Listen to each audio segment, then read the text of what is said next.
خیلی که ذکر میند روحیبانی در بعضی تعلیقاتش از امام ماوردی و از امام غزالی که آنها میگفتند، یعنی که سخنان امنا است، امام ماوردی و غزالی میگفتند که لا تتزوجوا من النساء سبعا، از جمله زنها 7 زن را به زنی نگیرید. از جمله زنها یکم زنی که اون رو میگه زن نگیرید. انانه به معنای چی؟ زنی که همه وقت فقط شکایت میکند، فقط شکایت کن است، شکایتی بسیار میکند.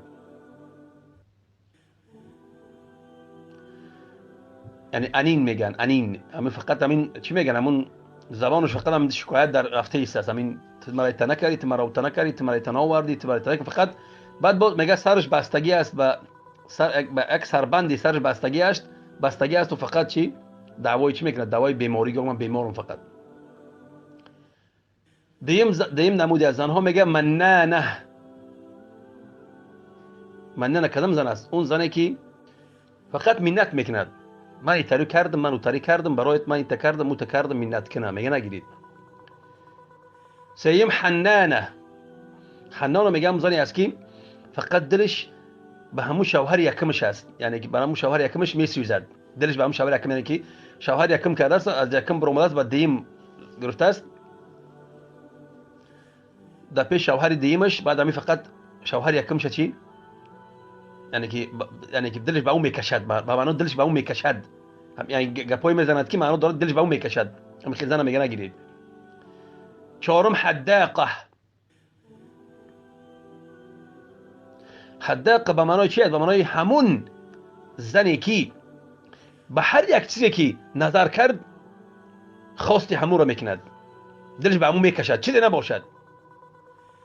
مغازی رفت، این شدید اوه مرا ایش میفوره، ایش مرا ایش میفوره، ایش مرا ایش میفوره. خیلی بیشتر زنا هم تریم بفیرون. البراقه پنجم، براقه کی از میگه؟ اون زنی که میگه براقه، یعنی که اون زنی که فقط بیشتری وقتش در روز یا در شب در چی فقط میگذراند؟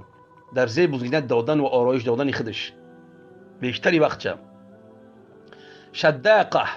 شداقه همون زنی که میگه فقط مغرور است، فقط بالا میشمارد، فخر میکند به سخنش دائما. کنانه هفتم، کنانه یعنی که همون کنایه، یعنی که همون فقط چی میگد؟ سخنی بسیار درباره چی میگد؟ پدری من ایتاری بود، پدری من اوتاری بود، برادری من ایتاری بود، برادری من اوتاری بود، اهل من ایتاری بود، اهل من اوتاری بود. در پیش شوهر میگه پارو فقط میزند، یعنی همین فقط مغرور شدن به نسبش. همین خیلی خصلتایی که هم خیلی زن دارد، میگه همین رو زن نگیرید که مصیبت است. بعد